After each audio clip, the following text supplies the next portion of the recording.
Fala galera, tudo bem? Estamos aqui hoje reiniciando o nosso podcast depois de quase um ano aí parado, muito mais tempo do que a gente achava que de fato ia demorar, mas várias coisas, né? Campanha, filhos, e aqui a gente deu uma mudadinha no estúdio, aqui ficou um pouquinho melhor, eu acredito, mas estreamos em grande estilo hoje com o nosso prefeito, meu amigo Marcelo Darotto, que está aqui hoje, vai contar da vida pessoal dele, da trajetória dele, claro, de como é que está sendo a administração, como é que está sendo a vida pública, certo? Marcelo Darotto, que é filho do seu Angelino e a dona Rosa, é isso, Marcelo? É isso mesmo, saudações a todos aí, Jean, é um prazer estar aqui com você, pagando uma dívida, né, de 2 anos atrás. O Jean há 2 anos atrás vinha, Marcelo, vamos gravar, disse, uma hora vai dar certo, e passou aí o momento, o período eleitoral, e ele dizia no período eleitoral, e você acha que lançou aqui, né? Sim. Lançou um desafio, né? Sim. Eu vou entrevistar quem ganhar a eleição. E ele dizia para mim, Marcelo, capricha para ganhar a eleição, eu quero te entrevistar. E estamos aí hoje, então. É um prazer estar aí. Obrigado, Marcelo. Obrigado pela presença. É muito bom entrevistar alguém que a gente ainda conhece e ao mesmo tempo meio estranho, porque a gente conversa o tempo todo e aqui é uma coisa mais... não diria formal, mas é uma coisa mais pública, então tudo que a gente fala é público e tal, e eu vou tentar entregar o máximo aí os detalhes da vida do Marcelo, que ele tem uma trajetória legal, cresceu, trabalhou, morou em vários lugares, trabalhou em vários lugares, né, Marcelo? McDonald's, também. É isso, McDonald's? McDonald's, foi meu primeiro emprego, com 16 anos. Saiu daqui? Morava aqui, não? Vitor Meirelles? Sempre, nasci em Vitor Meirelles e praticamente a minha vida toda aqui. Teve 2 anos que eu saí, que eu fui morar na cidade de Curitiba, né, na idade ali de 15 e 16 anos.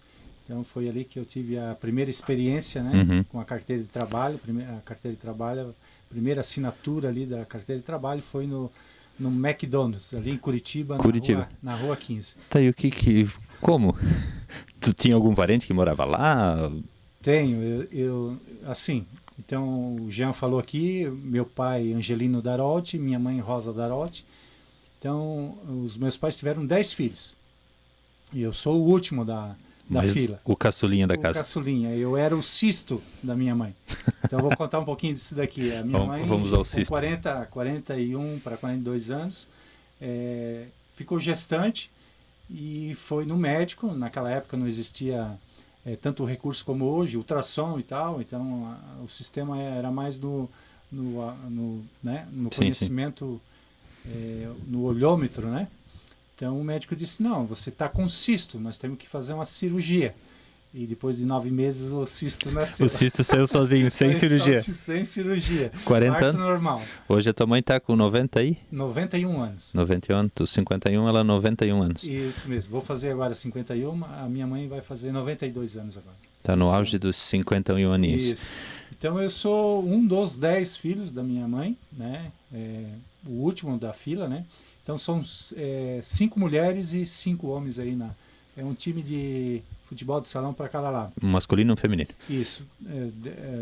Dos meus irmãos aí, irmãs, 5 homens estão vivos e das 5 mulheres, 2 faleceram. Uma ainda criança, eu não cheguei a conhecer, e uma delas também nasceu e viveu aqui até os 30 anos nessa cidade. Faleceu com 30 anos com um acidente que aconteceu ali na cidade de Vitor Marçum, no ano de 1990, na Copa do Mundo de 90. Isso. Ela estava trabalhando ali na Cravil, na cidade de Vitor Marçum, daí no período da Copa ali, o Brasil venceu, eu lembro muito bem naquele domingo, o Brasil venceu e eles ali saíram para comemorar e houve a fatalidade ali, a gente perdeu a nossa irmã. No dia da vitória mesmo? Isso, no dia da vitória. Foi na comemoração, infelizmente. Isso. Essa tu conheceu mais, essa tu teve mais contato. Sim. Tu tinha 90? Mais conhecido por Nega, Jacinta. Então pode ter gente que está assistindo aí que 90 eu morava em Vitor Marçum. Eu tinha 6 anos, mais difícil de eu lembrar, mas quem é um pouquinho mais experiente vai lembrar. Marcelo é casado com a Laura, como eu falei antes, pai do Matheus. Não quiseram fabricar mais uns 3, 4? Então, Jean, hoje a gente olha para trás e chegamos à conclusão, deveríamos ter tido mais 1, mais 2, né? Porque talvez as pessoas vão... Porque só tiveram um filho, né? Isso tem da conta das pessoas também, né? Tu faz quantos filhos tu quiser, né? Mas enfim. É que a Laura, não só a Laura, eu também, né? Porque é o casal, mesmo a gestação estando dentro do ventre da mãe, mas o pai também, ele sofre, ele acompanha. Então, foi uma gestação normal, né? Isso depois nós perguntamos para ela, né? Eu estou dizendo que foi normal. Sim. Confirma. Mas, assim, na hora do nascimento da criança, né? A gente teve uma experiência ruim, sabe? Então, quando a minha esposa foi para ter o neném, as duas parteiras, né? Na época, estavam ali para fazer o parto e a criança não nascia. Não nascia e a coisa foi se alongando, até que chegou um momento, as enfermeiras chegaram para mim, Marcelo, tem que chamar o Dr. Yamamoto. Eu tive que sair às pressas, naquela época, né? E em 98, e lá, bater na porta, chamar o Dr. Yamamoto, na época, e ele chegando ali no hospital, viu a situação, e de parto normal já foi imediatamente para a sala de cirurgia fazer o parto. Né? Depois que tudo se normalizou, daí o médico disse, essa criança nunca ia nascer. Ela tinha um cordão umbilical na grossura de um dedinho. Assim, não ia sair, não. E estava ilhado no pescoço e na cabeça. Então, quando a Laura fazia força para o neném nascer, ele vinha e o cordão segurava. Puxava ele de volta. Isso. E a experiência eu acho que eu vou deixar para ela contar, como é que foi. Mas, então, por essa experiência ruim, né, que a gente teve ali, traumática, a gente tinha vontade, segurança. mas quando se lembrava... E daí o tempo passou e a vida nossa também sempre foi muito corrida, os trabalhos, e a gente sempre na correria todo dia, e o tempo foi passando e agora a gente olha e diz, poxa, a gente deveria ter tido mais filhos. Por quê? Agora tu começa a analisar. Nós temos o Matheus, né, que está com 26, vai fazer 27 anos, e daí agora a gente pensa, a lei da natureza, né? A tendência é a gente ficar velho, não novo, sim, né? Não vai. Então a gente vai ficar velhinho se Deus permitir que assim seja. Então lá na frente vai cuidar de nós quando a gente tiver, por exemplo, minha mãe está com 91 anos, então ela tem vários filhos para dar atenção. Então, se a gente chegar nessa idade, o Matheus vai estar sozinho, não vai ter nenhum irmão para dividir isso. Hoje também não tem nenhum irmão para discutir ou para brigar. Nem para brigar, nem para brincar, isso. né? E futuramente, se a lei da natureza se cumprir, Marcelo e Laura vão passar, não vão ficar para semente, e o Matheus vai ficar sozinho. Sim. Então é um conselho que eu deixo aqui aos pais que têm somente um filho e às vezes também passaram por um momento de um trauma e não querem ter um segundo filho, mas fica aqui o meu conselho, né? Façam mais de um. Eu vou dizer por experiência própria, uma gravidez não é igual a outra, é totalmente diferente. Claro que talvez se o meu primeiro filho tivesse tido uma experiência traumática, talvez eu não teria tido o segundo também. Não, cada situação uma situação, né? Né? Já falando, né? Essa questão de casamento, filho e tal. Casaram em que data, Marcelo? Vamos ver se... Depois eu pergunto para a Laura, tu sabe o dia? Não? 15/7/95. Eu vou anotar aqui, cara. Vou anotar. Vamos ver se está certo. Data, mas eu tenho na minha aliança aqui. Já tenho ali dentro para garantir. Tá certo, tá certo. Quando eu tenho dúvida, eu tiro ela e olho ali dentro. 15/7/95. Matheus nasceu quantos anos depois? 3 anos. 3 anos depois. 8 de setembro de 98. Eu nasci dia 2 de setembro de 74, ele nasceu dia 8 de setembro de 98. 98. Mas vocês moravam em Vitor ainda, no caso, ou não? Em Vitor Meireles, Sim. Eu só tive 2 momentos que eu saí de Vitor Meireles. Então, como eu estava falando, quando eu fui morar em Curitiba, no ano de 90, então eu saí de Vitor Meireles porque, na época, nós... aqui só tinha até a 8ª série. Certo. Então eu me formei com 14 anos, a 8ª série, e daí abriu o primeiro ano do 2º grau, à noite. Né? Daí eu fiz o primeiro ano do 2º grau também aqui em Vitor Meireles, daí o 2º ano do 2º grau e o 3º, daí eu acabei indo para Curitiba, na casa da minha irmã, a Tarsila, morar junto com eles lá. E tu foi para estudar, no caso? Terminei o 2º grau lá. Certo? Então, é interessante que, assim, acompanhando, né, a evolução de Vitor Meirelles. Então, eu passei muitas fases, né, vendo o crescimento de Vitor Meirelles. E nessa época, quando surgiu o primeiro ano do segundo grau aqui, retornou muita gente, sabe? Muita gente voltou a estudar. Seu Ismar Moretti, Pô, mas aí é uma diferença de quantos anos? bastante. Tem uma geração ali, o Aguinaldo, que já tinha parado. Então, uma leva muito grande, né, de pessoas que tinham parado de estudar, porque não tinha continuação, voltaram para as salas de aula. O mais próximo daqui, Getúlio? Depois que Isso, tinha? Dona Ema e Presidente Dona Ema já Getúlio. tinha. Dona Ema é um município, mas... Eu lembro que o meu irmão, o Vanderlei, na época eles iam de caminhão, em cima de uma carroceria, Sim. né? Acho que a Mari, o Vanderlei, enfim, essa geração ali, eles iam todo dia à noite De caminhão. na caçamba de um caminhão com uma lona em cima, estudar em Dona Ema. Sim. As coisas evoluem, graças a Deus, né?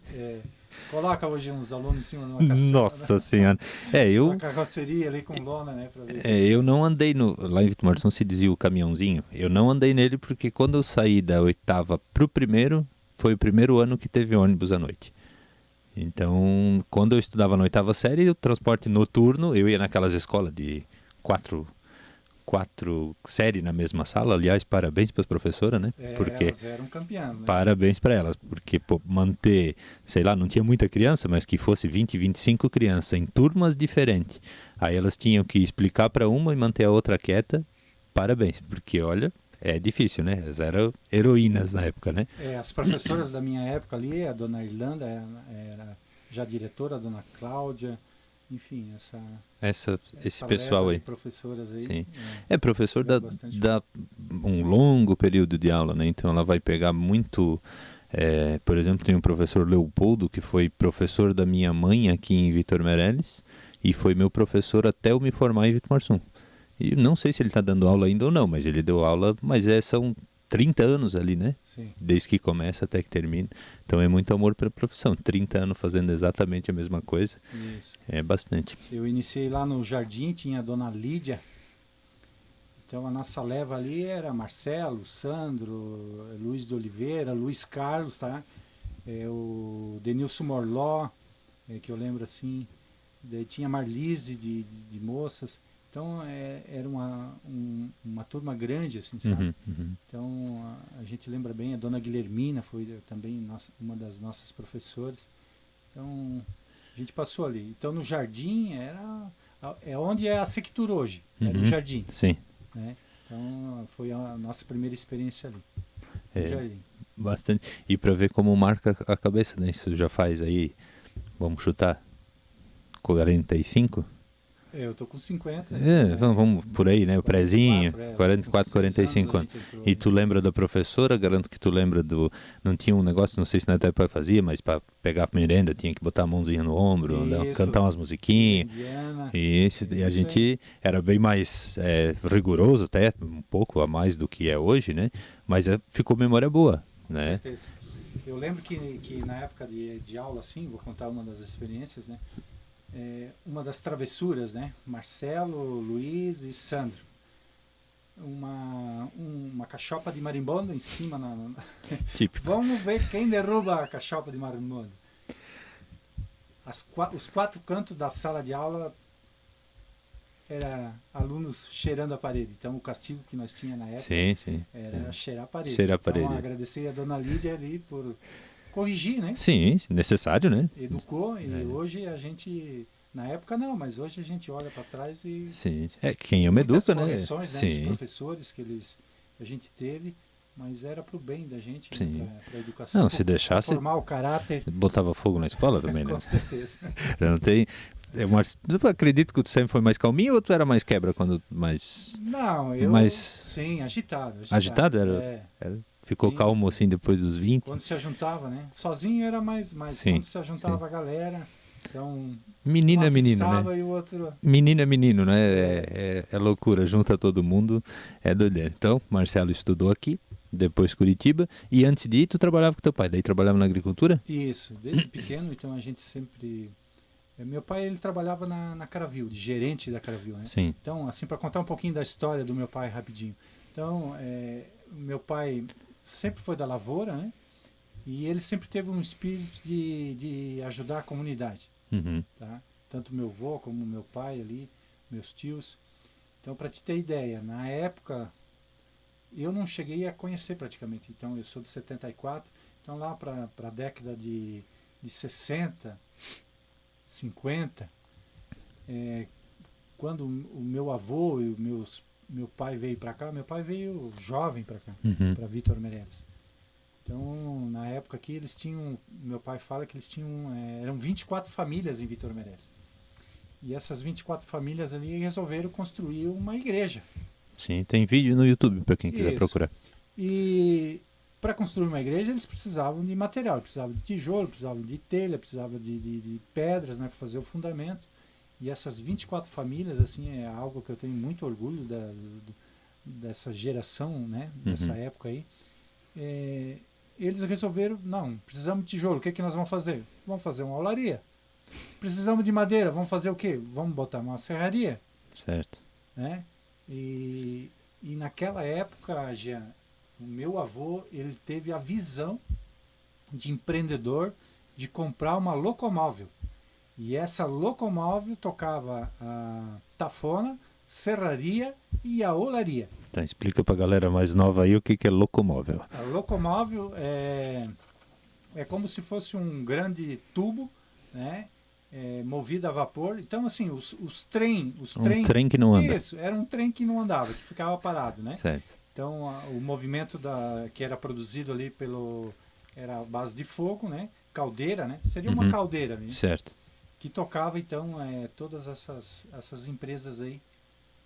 Sim. Tafona, Isso, olaria 50, e serraria. 40 e pouco, 50, tu tem noção de ano? Eu tenho 50 anos e eu não cheguei a conhecer. Mas isso ele deve ter feito isso na década de 50, 60? Isso, nessa... Porque senão daí já tinha motor a diesel e já não se usava mais tanto, então foi bem atrás.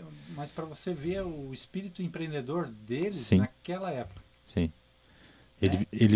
Não tinha caminhão, não tinha reto escavadeira para cavar o barro lá. Era tudo na base da pá, tudo na base do cavalo e da carroça, certo?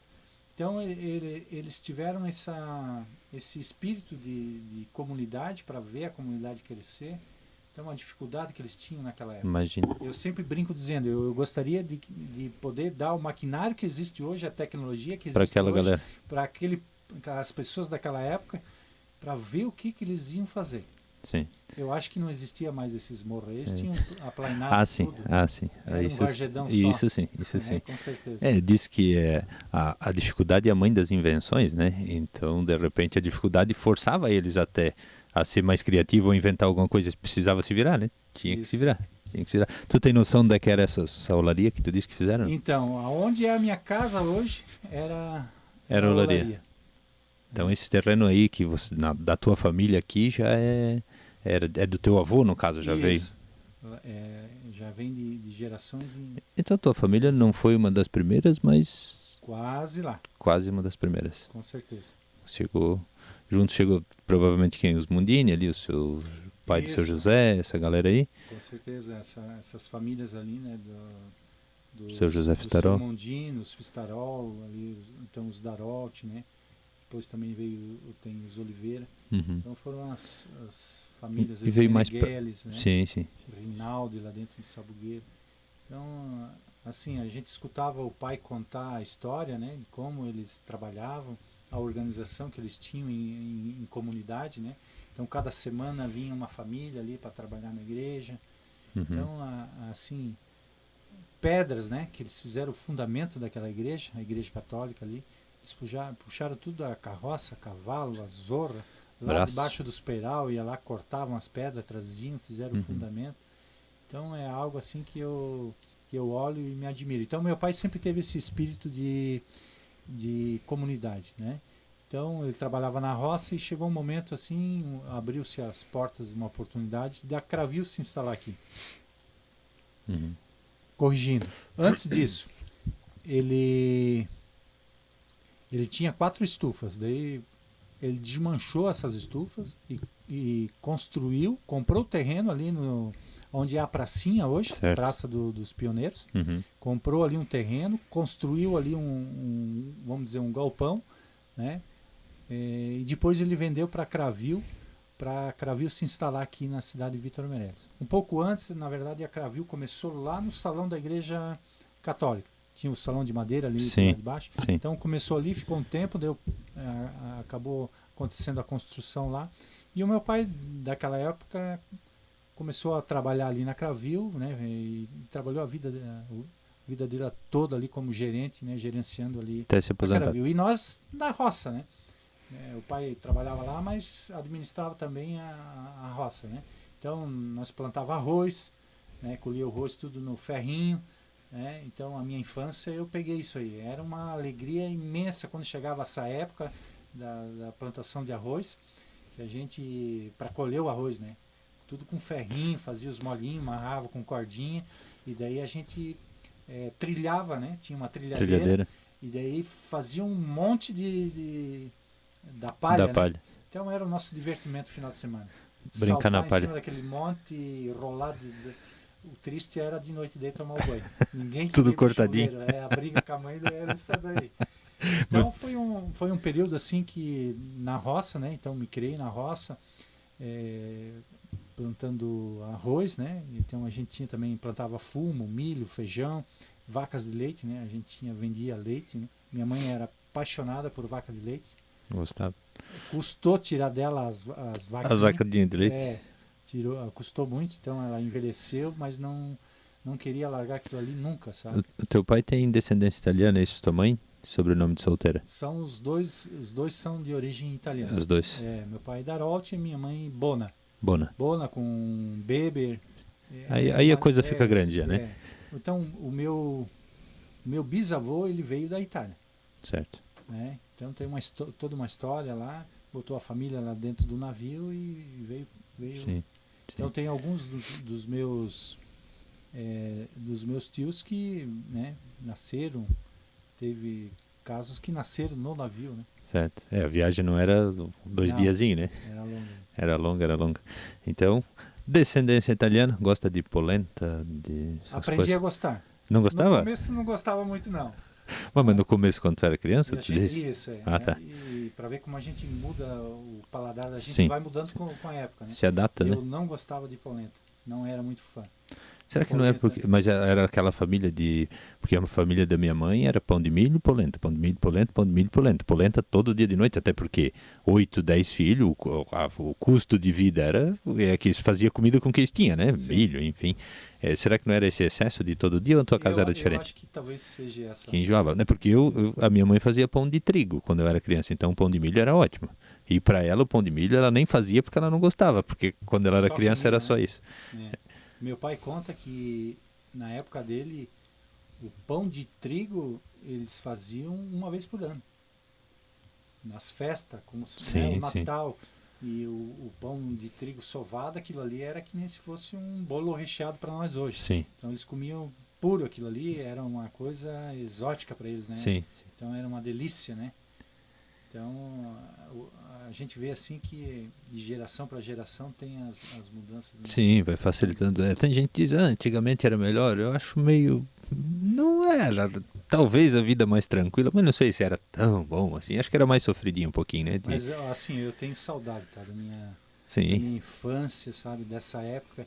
Era sofrido, mas era divertido. Como diz isso aí. Então chegava final de ano ali, se reunia toda a família, sabe? Isso é uma coisa legal. Vinha os irmãos que estavam fora. Eu tenho a Tarsílio, que morava em Curitiba, a minha tia. Então, meus sobrinhos, meus primos, aqui do tio José também, os meus primos, eles estudavam fora. Mas se reunia tudo, voltava tudo, sabe? Era uma peregrinação. Chegava as datas festivas, voltava todo mundo, sabe? Então, Natal, Páscoa... férias de aula, então a gente não via a hora de chegar esses momentos, sabe? Porque a família se reunia tudo, sabe? Então era algo... Sim, para as crianças assim, mesmo, né? Isso, era um fato assim que a gente esperava, o ano não passava, sabe? Sim. Como é diferente, né, Sim, dos sim, dias de sim. hoje. O ano parecia que tinha 2.300 dias para chegar Sim. a essas datas. Então se reunia tudo, a família toda, e os preparativos, sabe, para Natal, a questão de fazer os doces, de pintar os doces. Então, naquela época, a mãe e o pessoal, né, os adultos, se reuniam à noite para fazer isso. Fazia a bolacha de dia, né? E Nós saía pintava. pançudo, porque nós saía de redor da forma, né? Sim, Porque é sim. quente. Mas de noite eles tocavam nós tudo para cama, ó, vamos dormir. E daí eles iam pintar os docinhos, porque senão nós ficava ali só incomodando. Sim, sim. Só que a gente sabia o que eles estavam fazendo e a gente não dormia. De madrugada a gente ia lá na mesa Levantava para. e levava uns punhados para a cama Até para porque era uma comer. coisa diferente, como era uma vez por ano, né? Era, era, era sensacional. Era. Eu acho que às vezes faltar um pouquinho para tu ter só um pouco torna melhor, né? Hoje eu pego o exemplo de chocolate. Eu comia chocolate 2, 3 vezes por ano. Hoje chocolate, se tu der para uma criança chocolate, ou É porque é rotineiro, é né? rotineiro, cai na rotina, né? Refrigerante, por exemplo, na nossa época, nossa, aqueles Uhum. gasosão, né? Sim, sim, sim. Que nem garrafa de cerveja que vinha de laranjinha, de framboesa. Sim, sim. Isso era sabe, era muito esperado, né? Uma Coca-Cola, mas hoje às vezes isso não tem mais valor nenhum, né? Porque é Coca-Cola. cotidiano. Cotidiano A tem hora que sempre. tu quiser, tu vai lá Uhum. e compra o chocolate, vai lá e toma um refrigerante. Então passa a ser uma coisa assim. Sim. Eu lembro de ganhar uma coquinha nas festas. Meu pai sempre presidente de igreja, essas coisas. E chegava a esquentar na mão a coquinha. Porque acabou aquela. Acabou, tinha que economizar aquela coquinha, era o que tinha. Ele não era à vontade. Hoje uma criança vai na festa e toma 10 coca, né? Nós tomava aquela coquinha, não era eu ou o ciclano.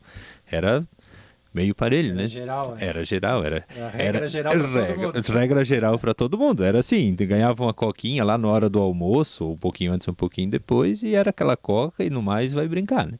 Isso. Vai pra rua, vai brincar. Mas voltando, agricultura, fumo, tal. Depois de ir embora pra agricultura, acabou, não. Depois de ir pra Curitiba, tal. Isso, daí eu fui para Curitiba, como eu falei, daí o meu primeiro emprego lá com carteira fechada foi o McDonald's. Certo. Dizem que é que nem o exército o negócio lá, né? Tem uma disciplina muito grande, então tu passa por vários setores, sabe? Então quando eu entrei no McDonald's lá com 16 anos, então a primeira pegada aonde eles me ensinaram foi na chapa. Então eu fui chapeiro. Mas assim, o McDonald's foi uma grande experiência para mim porque eu aprendi a cozinhar, eu aprendi a limpar banheiro, eu aprendi a ser caixa. Então tu tinha uma escala, cada semana tu era escalado para trabalhar numa área. Certo. Então não tinha esse negócio, eu só faço isso aqui. Não. Hoje Tem que fazer tá de lá, tudo. Tu tens que trabalhar na chapa. Amanhã depois tu vai trabalhar no caixa, amanhã depois, né, passou uma semana, tu vai trabalhar limpar os banheiros. Então, tu tinha o horário, por exemplo, de lanche. Então, tu tinha o benefício de escolher um lanche do McDonald's para você tomar um. Então, Para quem saiu daqui tomando refrigerante uma vez por ano, né, Marcelo? Isso. Nossa, imagine cair lá dentro do McDonald's. Sim. E assim, interessante, né, que na época o McDonald's existia só nas grandes metrópoles, tá? Para te ter ideia, Florianópolis não tinha McDonald's. O primeiro McDonald's que abriu na cidade de Florianópolis a equipe veio, fomos nós que ensinamos a eles. Treinaram a galera. Treinamos eles para abrir o primeiro McDonald's em Isso Florianópolis. em que ano? Foi na década de 90, 91. 90, 91. Então, Isso. parece que, pra mim, parece que 91 foi ontem, mas faz uns diazinhos já, 91 ano, né? O tempo passa rápido. Passa rápido. Então eu estudei 2 anos ali em Curitiba, terminei o 2º grau, e daí retornei para casa. Daí eu saí mais 2 anos fora. Daí eu fui para a cidade de Rio do Sul fazer um curso técnico ali no Senai. Fiz o curso de torneiro mecânico. Uhum. Então foi um ano todo que eu só estudei, né? Porque era de manhã e à tarde, era o dia todo no Senai. De manhã a gente tinha teoria e à tarde a gente tinha a prática. Nos tornos. Então assim, foi um dos melhores anos um dos melhores anos que eu aproveitei na questão de estudo. Uhum. Sabe? Só que eu aprendi. Então eu relembrei assim o básico, né? a matemática básica, as coisas básicas. Então eles ensinavam ali e botavam em prática. Sim. O Senai, tu precisa, tipo assim, eu preciso ter o segundo grau para fazer o curso de torneiro, ou de repente com a quarta série fazia o curso de torneiro também, Não, né? tem uma graduação. Tinha que ser, né, para poder é, acompanhar todo mundo. Isso. Então foi... então estudei um ano no Senai e fiquei mais um ano ali trabalhando ali pela região em Rio do Sul. Daí acabei retornando daí em 92, 93, retornando para Vitor Meirelles. Daí voltei a trabalhar novamente na agricultura. Voltou daí? Isso. Tudo de novo. Voltei para casa. 93, 93. voltou para... Ficou um ano lá, Isso. não exerceu a função de torneiro? Não, acabei não... Não era o que tu... Não gostei assim da questão do... Não acertei o trabalho. Sim. Não consegui engrenar assim para trabalhar nas empresas. Não fluiu. Não era o teu ramo. Não era a tua coisa. Tá, trabalhou na roça aqui até que idade? Até 93? Até... Então, vindo de Rio do Sul, então voltei para casa novamente e comecei a trabalhar na lavoura novamente. E num período ali, daí eu fiz um teste na Cravil. Certo. Daí passei, daí eles me chamaram, daí eu trabalhei um ano então na Cravil, depois voltei novamente para a roça, certo? Daí nesse período ali eu já estava casado com a Laura, Uhum. daí a Laura trabalhava em confecção, então eu voltei para a roça e na época daí eu voltei também junto com ela para a facção. Aí tu já começou na facção. Isso, os dois começaram a trabalhar na facção, trabalhamos 15 anos juntos na facção. Depois dos 15 anos, daí a gente saiu da empresa e em 2015 a gente abriu o nosso negócio. Abriu. Tudo bem no começo, tudo certo, né? Funciona, que é uma beleza. Quando abre um negócio, vai que nada nenhuma, é tudo tranquilo. Eu tinha malharia nessa época também. Não, mas eu não aguentei o tranco, não. Abandonei aquele negócio lá, não serve para mim. Mas é puxado. E era uns anos ruins, né? 2015 foi um dos anos assim muito ruim para o setor têxtil. Ruim, horrível. Então a gente abriu o negócio na época das vacas magras, né? Bem ruim. Mas assim, eu hoje agradeço por isso, porque você começar um negócio talvez no auge, né? Aí fica muito fácil, né? Isso, de a pouco a coisa cai lá para as vacas magras, você não consegue suportar ali a questão do momento. Uhum, então a gente, eu agradeço a Deus porque a gente começou no momento certo, no momento de crise. Então a gente aprendeu nasceu, eu digo assim, a gente nasceu na época da seca, certo. no deserto, né? Vem resistente daí, né? Isso, se nasceu e vingou, vem embora. Daí eu acho que acabar trabalhando sempre como se fosse época ruim, né? Nunca se emocionando muito, vamos dizer assim, porque daqui a pouco volta uma época dessa, o cara tem que estar prevenidinho, né? Tu começou com o quê? 20 funcionários? 10, 5? Então, na época em 2015, a gente tinha 2 turnos, a gente começou com 2 turnos, se não me engano eram 20... A gente chegou com 28 funcionários. Já chegando mesmo. Chegou começamos... a pressão grande. Isso. A chance de dar lucro é grande, mas a chance de dar prejuízo, se der também, é grande, né? Porque daí 28 funcionários, a coisa fica forte, né, cara? Final do mês aí a folha é grande, é grande. Dá medo, assim? Deu... Então, foi... Tu pensou assim, difíceis, me lasquei? Não. Momentos difíceis, tivemos que buscar recurso, hipotecar, na época que a gente iniciou. Não tenho vergonha de falar isso, porque é a história que a gente tem. Então, na época, o pai deixou uma herança para nós, né, para mim ali, dividiu entre os filhos. Então, a gente tem um pedaço de terra que o pai nos deixou, do início ali, ter que hipotecar tudo. Ir no banco, eu preciso de dinheiro para começar, para dar andamento, e o que tu tens? Eu tenho esse terreno aqui, foi hipotecado e fomos metendo a cara e o peito, no peito e na coragem. Chegou para a esposa à noite e disse, meu Deus, o que nós fizemos? Não, ou não chegou a esse ponto assim? Muitas noites o travesseiro virou pedra, com certeza. E aí a crise estava ruim, aí desanima, cansa. porque é patrão. Não é como é hoje, por exemplo, as empresas vêm bater na tua porta. Né? Sim. Mandam mensagem, tu tem espaço aí para pegar um lote nosso e tal. E isso é constante isso. Na época, Jean, eu acordava de manhã, embarcava numa van que a gente tinha e saía batendo. Para ver perna, Ibirama, Indaial, nas empresas, e ia embora. Blumenau, Brusque. Daqui a pouco achava um lar, jogava o lote para dentro da van, vinha. É o que eu achei. Uhul! É o que eu achei, vamos ter que costurar isso aí. E assim, isso fez a gente crescer. Sabe? Porque na época a gente só encontrou pedreira para costurar. Sabe? A jaqueta com zíper, com bolso canguru, com capuz, Sim, com cada isso vez... e com aquilo, com cheio de 9 horas. Então era o que tinha para costurar. Vamos ter que costurar isso aí. Sim. Então a gente acabou aperfeiçoando a nossa mão de obra nesse artigo, num artigo mais elaborado. Sim. Então a gente continuou nessa linha. Então hoje a gente tem a procura, né, das empresas pelo serviço que a gente presta, porque a gente faz um trabalho diferenciado. Então, tu trabalha hoje, então a facção é mais elaborada, menos peças simples? Mais elaborado. O que ninguém gosta de fazer. Isso. O pessoal mais tem dificuldade. Sim. Então hoje a nossa mão de obra ali, por exemplo, se tu jogar um básico ali, eles não querem. Não é o deles. Não. Tu tem funcionário dessa época ainda? Da época que começou 2015, que abriu. Eu tenho 2 funcionários, o Marciano e a Sandra.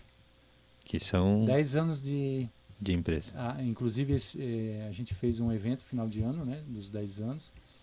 E então ali a gente até fez uma homenagem ali para os 2 funcionários, que foi o Marciano e a Sandra, que permanece daquela época.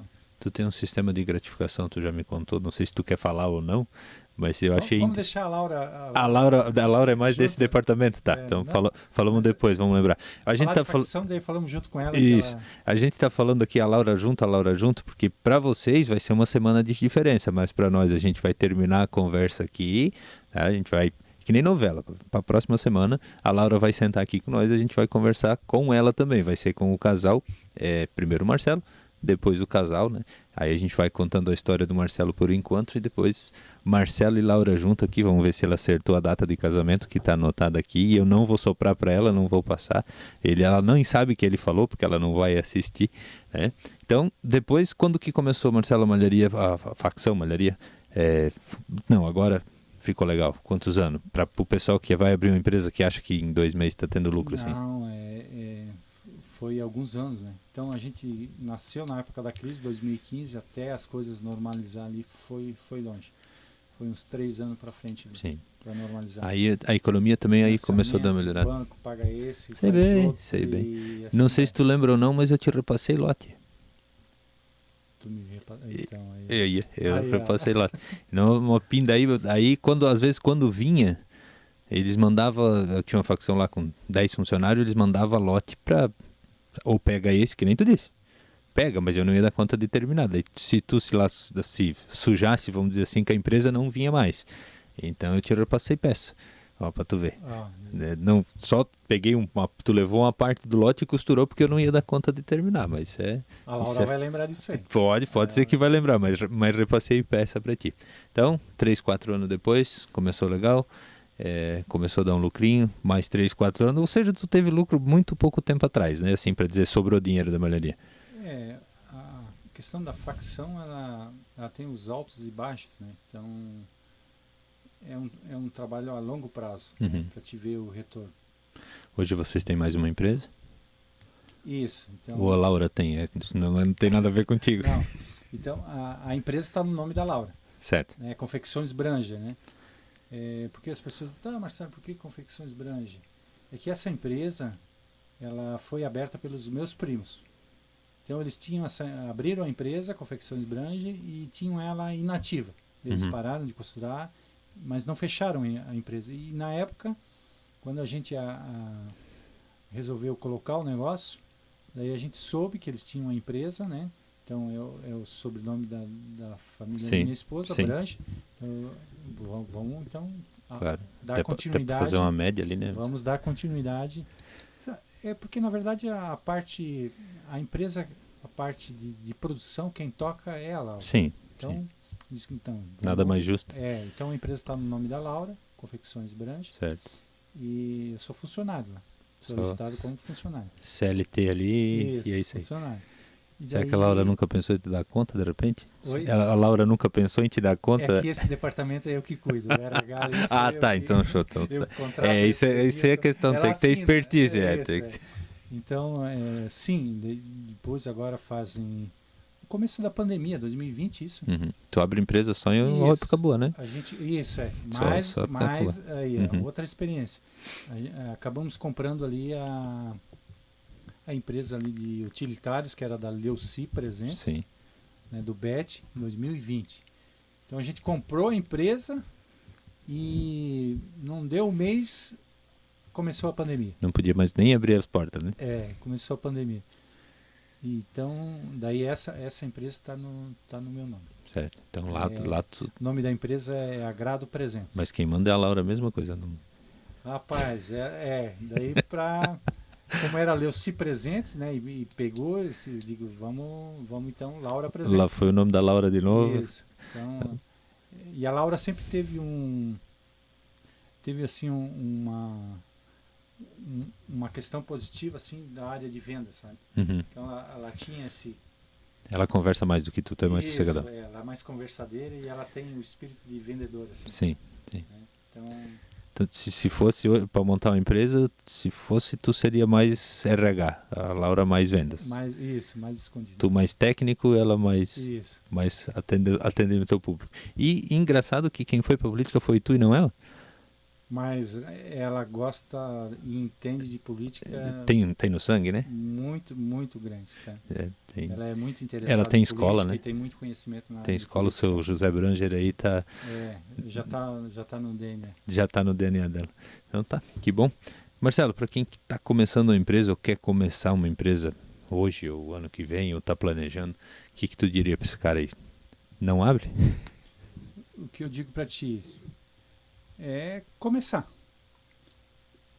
sabe? Porque se tu ficar pensando, lógico que tu tens que avaliar o cenário, o momento político, o momento econômico, a questão do teu conhecimento, se tu domina a área, tá? Eu acho que é a questão mais importante para você abrir um negócio, é você ter domínio daquilo que você vai fazer. Porque às vezes eu observo assim, pessoas, eu vou abrir um negócio, mas tu entende do negócio? Tu conhece os detalhes? Tu vai saber conduzir a parte operacional, a parte de produção, né? Então, se você tiver o conhecimento e tiver o domínio dessa questão de fazer a coisa acontecer, a chance de dar certo é grande, mas não é certa, né? Não existe 100%, né? Não importa o negócio que tu abra, não tem 100% de chance nem de dar errado, nem de dar certo. É isso? Então, a tua dica, comece. Isso. Estuda a situação primeiro. Abre um negócio aonde você tem domínio de conhecimento. Certo, não adianta eu acho que é aí que me pegou, por isso que eu não tenho mais facção. Não tinha domínio. Certo? Não é minha área. Não gosto da área, não sou... Ao contrário de tu, que é mais técnico, eu já acho que eu sou mais Laura, digamos assim, mais de não gosto de ficar preso, então acho que para mim não funcionou. Quando começou a ficar bom, eu parei. A questão de Marcelo e Laura, por exemplo, ela tem o domínio da área da produção. Sim. Então, ela foi encarregada por praticamente 15 anos, né? Trabalhou desde os 14 anos numa facção. Sim. Então ela tem todo o domínio e conhecimento dentro da questão de produção. Então tu entrega uma peça piloto na mão dela, ela já olha e já sabe como é que tem que distribui montar a peça, para essa, distribui para cá. Como é que tem que montar o layout e tal. Eu já não sou dessa área. Uhum. Tenho conhecimento, tenho entendimento, né? Mas eu sou mais da área da questão administrativa. Certo. Então fechou isso. Deu um time certo. Um na produção e um na parte administrativa. Desde o casamento até lá. E como é que é esse negócio de acordar com a mulher? Eu admiro, cara. Eu admiro muito. Eu amo muito minha mulher, mas trabalhar o dia inteiro junto, eu e a minha mulher trabalhar junto não funciona. não dá certo. Então, nós somos em áreas bem separadas. Não sei se é uma personalidade um pouco mais, tanto minha quanto dela, né? Mas junto, amo, te amo, mas trabalhar junto, não funciona. Como é que é esse negócio? Acordar de manhã, tal, toma um cafezinho, Hoje vocês já estão trabalham um pouco mais separado, mas trabalhava junto, isso não gerava um atrito, não cansa, não... Dentro de um relacionamento, tanto do casal como profissional, existem os problemas, existem as dificuldades em todo casamento, não existe um casal que é perfeito, dizer assim, nós nunca tivemos um desentendimento, nunca tivemos uma discordância, então, né? Sim, vai ter, óbvio. Isso aí não existe, né? Mas assim, a experiência nossa é positiva. É tranquilo, assim no geral. Hoje eu assim, a gente sempre, né, começa junto, né? Sempre 3h30, 15 para as 4 da manhã a gente tá... O já tá no despertador batente. estava levantando a gente, acordando nós. Hoje eu dou um cochilinho a mais, porque às vezes tu... Dá uma esticada. Hoje com a minha atividade aí, administrando a cidade, às vezes tu vai numa palestra, ou vem de viagem, vem mais tarde. Mas uma coisa assim que eu ainda faço hoje, tá, Jean? Então, dentro da empresa ali, a gente dá um mimo ali pros costureiros. Dá um oizinho. Cafezinho de manhã.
E sempre fui eu que fiz o cafezinho para eles de manhã. Certo. Passo um por um servindo o café, e hoje ainda eu faço isso aí. Então, a Laura acorda um pouquinho mais cedo, ela vai 4h20, vai para o serviço, e eu fico até umas 5h15, 5h30, daí eu levanto, vou lá, faço o cafezinho deles lá. E leva para a galera. Isso. Então, virou um hábito para ti? Nossa rotina é isso daí. Meio paizão da galera. Mas a questão de eu e a Laura trabalhar junto, deu certo, né? Tem os momentos que dá as discordâncias, mas óbvio. A gente acaba... São duas pessoas diferentes, consenso, né? Eu sempre brinco que às vezes eu faço uma seleção de música, eu fiz a seleção de música para eu ouvir. Daqui a pouco começa a tocar uma música, eu pulo ela. Então, se eu não concordo nem comigo o tempo todo, quem dirá de um casal, né? Vai ter discordância. Quantos anos vocês são? Não é? Tu faz uma lista de música que tu escolheu. Música vai chegar nessa aqui, eu já tô enjoado. Ou música chata do caramba, vou pular isso aqui. E eu mesmo escolhi. Então, se eu não concordo nem comigo, não vou concordar com a minha esposa o tempo inteiro. Mas, no geral, tranquilo, você se acerta. Cada um tem sua funçãozinha, bonitinha. Casado há quanto mesmo? 95? Estamos 30. Vai ter festa logo, então? Isso aí. Tem festinha de... Os 30 anos. E aí, vamos ter festa. Tá todo mundo convidado para a festa de casamento do Marcelo já. 30 aninhos é bastante tempo, né, Marcelo? Bastante. Dá para fazer uma fumaça grande, né? Dá, 30 aninhos. Passa rápido, né? Voa, mas é muito tempo. Então, 30 anos juntos, vocês já se acertaram, você já não tem mais o que brigar agora. Já sabe as manias e tal. Tu tem muita mania ou tu é um cara assim... Não, eu sou mais tranquilo. Tu não é metódico? Mais agitado. Né? Mas tu tem cara de ser metódico, assim, aquele cara que acorda, bota o pé direito primeiro no chão, primeiro a pantufa esquerda, não acontece isso? Ou não tem uma rotina fixa, assim, ou tu é bem tranquilão? Não, eu sou bem tranquilo. Assim. Eu dou um exemplo, se eu tenho que começar às 5 da manhã a trabalhar, eu acordo às 4.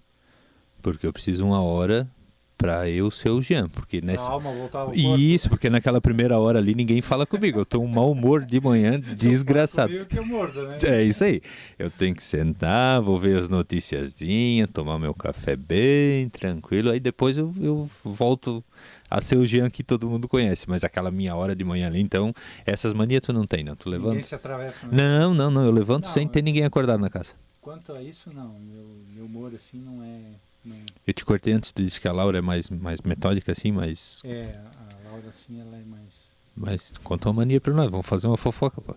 Uma mania? Uma mania da Laura. Então tá. Então a Laura chega assim, sexta-feira à noite é a época, o dia dela mexer com a roupa. Né? Então chega sexta-feira, sabe? Passa, recolhe a roupa, vai lá, separa. Hoje eu já tá no coisa ritmo. aconteceu, já ajudo ela, vamos lá, separar uma roupa. Sim. E até domingo à noite. Então assim, ó, às vezes tu tá saindo para ir para a igreja, pronto para ir para a igreja, eu tô dentro do carro esperando ela vem, ela não entra no carro, ela vai lá na lavação, faz alguma coisinha, volta e entra no carro.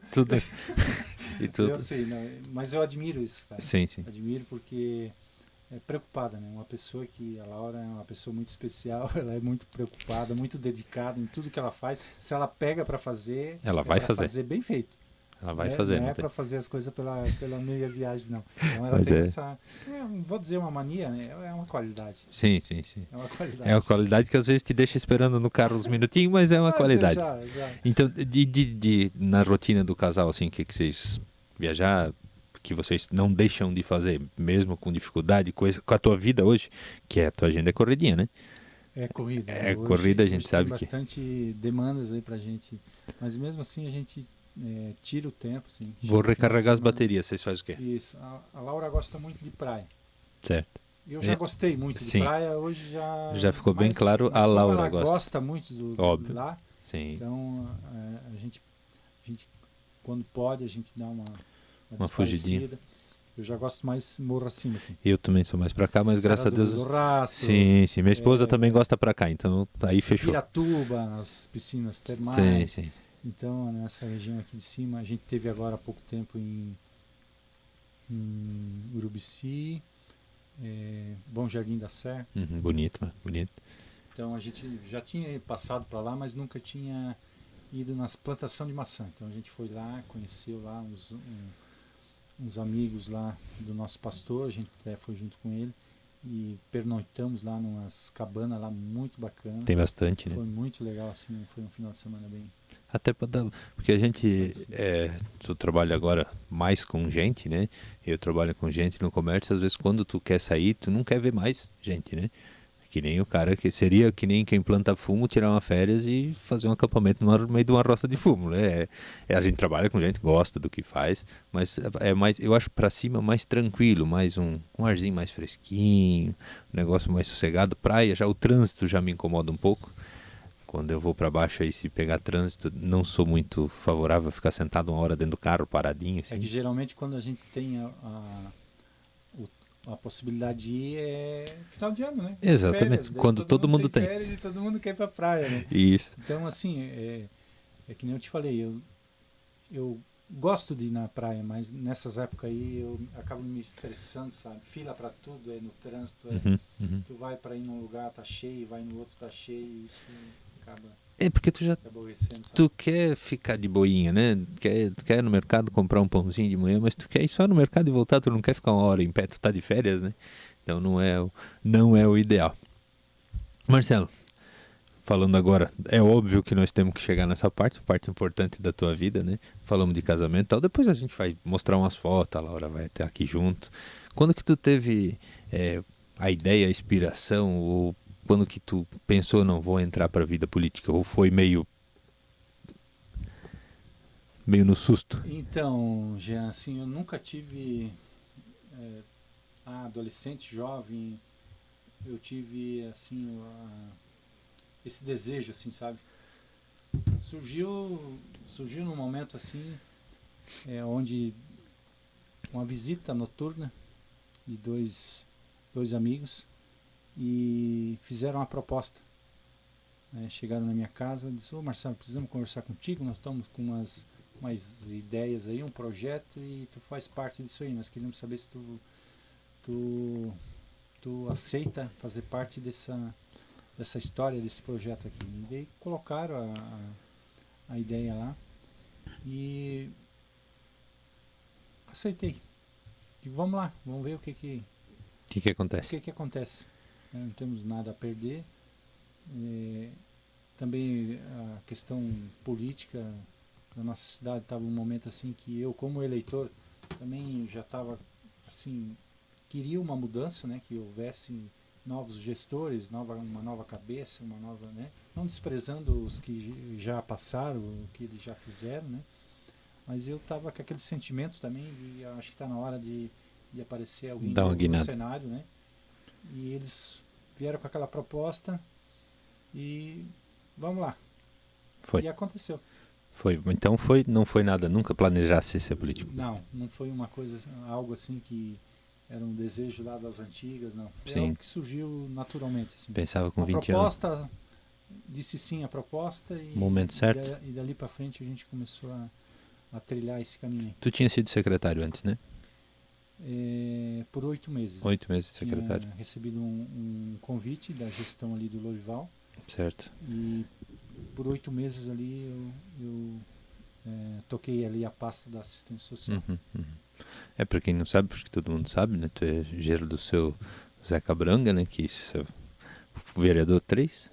Foi 3 mandatos. 3 mandatos vereador, mas a política nunca saiu do sangue. Eu acho, não sei quando ele começou, mas eu sei que ele não parou ainda, né? Não, ele tem esse pique ainda. Ele tá por 70 ali e não para. Pique, é o hobby dele, vamos dizer assim, né? Sim. É o que ele gosta de fazer.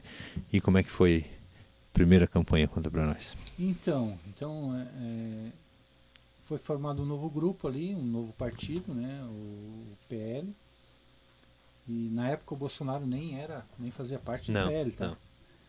E a gente fundou então o PL aqui, foi mês de março de 2020 e em setembro ali a gente já estava em campanha, né, na estrada aí.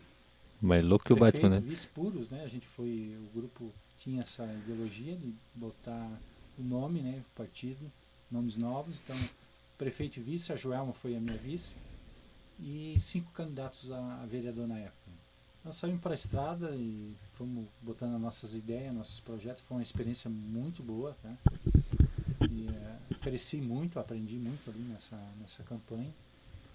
E conhecemos aí casa por casa aí no município de Vitor Meireles e a gente foi implantando a semente, né? Vendendo nossas ideias, né? Como a gente via a cidade de Vitor Meireles e como a gente queria que fosse.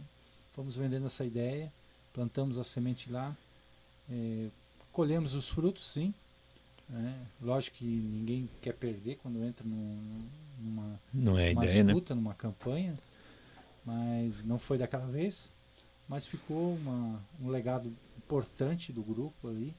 E depois de 4 anos, daí, né, fomos aí, logrou o êxito. Chegamos aí a esse resultado aí. 3 meses de mandato? 3 meses? 4? Janeiro, fevereiro, tá indo para os 3 meses. 3 meses. Eu digo 2, né? Porque janeiro, quando assumimos, o pessoal tá tudo de férias. Não tem muito o que fazer. De férias, né? Então, sim. Os funcionários, tudo parado. Então, eu digo 2 meses. Sim. Desafios, Marcelo? Então, os desafios são grandes, né, para todos, né? Aqui na região, na Amave, né, nessa região aqui do Vale Norte, são 28 municípios e tu conversa com todos os prefeitos, todo mundo tem as dificuldades, os desafios, né? Então não é diferente para nós aqui. Então, um grupo novo que entrou, né? Alguns já têm experiência, já teve em outras gestões, já trabalhando nessa área pública, né? Já tem um conhecimento maior, alguns secretários, muitos novos, né? Estão aprendendo, estão pegando o fio da meada, como se diz, né? E nós também estamos ali se adaptando, conhecendo, né? Porque é diferente do setor privado, setor público. O setor privado você decide fazer algo, você define, você planeja e você vai lá e executa, né? A curto prazo. Papum, né? E já no poder público, não. Você tem, às vezes, um problema que você precisa resolver a curto prazo, mas a questão burocrática é a longo prazo, né? A questão de licitação. Às vezes é aquilo que o povo não entende. Porque demora as coisas a serem resolvidas. Eu vou dar um exemplo aqui. Entupiu ali uma tubulação ali no Vietnã, no asfalto ali, né? Entupiu ali, deu umas enxurradas, trouxe pedra para dentro dos tubos, entupiu. Tá, vamos lá então para resolver o problema. Tentamos abrir a boca de lobo, olhamos ali, não, está entupido. A gente achava que as tubulações passavam pelas laterais. Não, a tubulação passava ali no meio da pista ali do asfalto. Então, até que nós achamos o problema, tivemos que quebrar um pedaço do asfalto e chegar na tubulação central, entupida também. Nossa. E agora, o que nós fizemos? Quebramos as laterais fora a fora, botamos tubulação dos dois lados, ou vamos ter que achar outra solução. E pesquisa de cá, pesquisa de lá, até chegarmos ao conhecimento que existia um hidrojato. Então, um caminhão-pipa com um hidrojato que faz o desentupimento ali. Então, digo, vamos resolver dessa forma para não estragar o asfalto. O asfalto todo. Já foi custoso ter o asfalto. Agora Sim. nós temos que quebrar tudo isso aí. E era uma coisa que a gente precisava resolver, da noite para o dia. 3 semanas. Faz licitação, faz isso, faz aquilo, espera isso, espera aquilo. Então, talvez ali as pessoas que passaram por essa experiência, os moradores ali, com certeza passavam assim, os caras abriram agora, não resolve o problema. Abriram o buraco aqui, agora não, tá aí não essa resolve. coisa. Tá aí agora, já está 1 semana, 2 semanas. O que estão fazendo? Sim, sim. Mas o sistema é oneroso, é burocrático, é lento, né? Não que as pessoas que estão ali dentro da administração não têm boa vontade, são lentas, não. Eles se descabelam ali dentro, tá? Sim. Então surgiu uma nova lei agora, da lei da licitação, que ela dificultou ainda mais o processo, sabe? Ela deixou o processo, vejo eu, né? Sim, sim. Tanto é que as pessoas que trabalham ali 10, 15, 20 anos dentro da administração, da prefeitura, que trabalham nessa área de licitação, a gente teve que trazer pessoas, né? Uma assessoria para ajudar eles ali, para eles ter o conhecimento conseguir acompanhar dessa de nova novo. lei. Então, mas devagarinho as coisas vão andando, Sim. vão caminhando. Eu acredito. Então, a gente passa essa informação às pessoas que vão nos assistir, para vocês terem esse entendimento. Que eu e o Thiago às vezes ficamos doentes ali, né? Porque ele também vem do setor privado e a gente quer que as coisas aconteçam da noite Sim. para o dia, né? Dá o problema ali, tem dinheiro lá, pega, vai lá e resolve. Não. Tem que fazer licitação, tem que ter 3 orçamentos, tem que fazer o edital, tem que publicar, tem que esperar tantos dias, e tem que fazer o pregão, e assim vai, para chegar ao ganhador, para daí contratar o serviço. Sim. E aí tem o prazo do cara também, que ele não vai sair correndo feito um alucinado, porque ele tem mais de 150 serviços, né? Tem tudo isso e tudo isso vai sendo esperando. É um sistema que foi... A ideia é que, para não dar desvio de dinheiro, essas coisas aí, é isso, né? Esse sistema de licitação e assim por diante, mas às vezes é meio burocrático. Um sistema criado pelo Ministério Público, né? Uma forma de fiscalizar, de inibir a fazer a coisa errada. Sim. Não teve um problema também com emenda de deputado? Também foi trancado aí, que eu acho que uma decisão do STF e tal, era para vir emenda, não veio emenda. A questão da ponte, né, que a gente é bastante questionado a esse respeito, né? Então a construção da ponte ali que vai para a Serra da Abelha ali, Ponte Nova, né? Então a empresa no final do ano recolheu o equipamento deles, né? E final de ano, férias, tal, e não voltaram. Por quê? Ficou um saldo ali de R$80 mil para ser pago dessa etapa que eles concluíram ali. Então, com essa questão do STF, do Dino lá ter tomado ali umas decisões ali, então trancou os recursos para os estados e o estado também agora está aguardando a liberação desses recursos para poder estar pagando aí as empresas para eles dar continuidade à obra. Então, assim, não é de má fé ou má vontade da administração atual que as obras não estão ali na ponte, não está tendo continuidade. Até a gente cogitou, né, procuramos o jurídico para ver se a gente poderia usar o recurso da prefeitura, pagar esses 80 mil para os caras já virem ali e e concluir a obra, mas infelizmente não pode não ser é feito. possível. Tem que aguardar processo. Então, basicamente, tu tem que andar como a banda Como toca eles lá. tocam, Não é tu toca, não é tu eu que toco lá. não é tu, não é o maestro da Não, banda, né? não. Tu só organiza ali para tentar Eu dar sou menor. quem danço. Tu dança conforme a música Conforme a deles, música, é isso aí. né? Mas tá saldo positivo, Marcelo, como é que tá? Tu acha que Positivo, tem algumas dificuldades, mas a gente vai alinhando, vai acertando para fazer a coisa girar. Eu acredito aí que em 6 meses aí a gente vai fazer vai engrenar? a pedra rodar. Assim. Do mesmo jeito que a tua empresa. Já está, né? Já está. Sim, Eu sim. acho que nesse pouquinho tempo que nós estamos aí na administração, a gente ouve das pessoas, do povo, né? Do pouco, eu digo assim, do pouco Sim. que a gente está fazendo, né? Em todas as áreas, na saúde, nas obras, a questão de educação, assistência social, questão da sectura ali também. Então a gente está conseguindo. Demora para se organizar, né, Marcelo? Porque é uma equipe totalmente não, mas é nova, é novo para ti, né? Para mim é novo. Tu entrou lá, para ti é novo. Tu tem às vezes, como tu disse, às vezes, eu quero fazer, mas não pode. Eu queria hoje, não pode. Eu sei da tua agonia lá que tu, quero fazer. Pô, se fosse minha empresa, se fosse a tua empresa, tu já tinha resolvido esse problema. Sim, com certeza muitas situações já estariam resolvidas. Sim, mas, como disse, é oneroso, demora. E como é que ficou a questão? Agora tu tem uns 3 ou 4 empregos, né? Tu continua dando uma forcinha na malharia ou tu só leva o café mesmo? Não, de manhã eu faço café, sim. E a parte administrativa, questão de notas fiscais, já passei para o Matheus. Certo. Então botei O bigode que se vire lá. Botei umas pedras mais no cesto dele lá.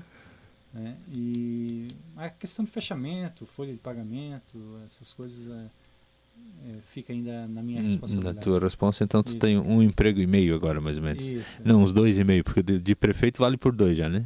Não tem muita hora, né, Marcelo, assim, tu não tem uma hora, não, eu vou começar essa hora e parar essa hora como prefeito. A gente... Oficialmente sim, mas... existe um horário estabelecido, né? Eu não bato ponto, né? O executivo, o prefeito não bate ponto. Mas assim, 7 horas, às vezes 6h30, às vezes 7h30, já estamos na prefeitura. Às vezes tem que só começam 8 horas. E às vezes tu tem que sair, outras cidades, tem reuniões, às vezes tu chega tarde da noite.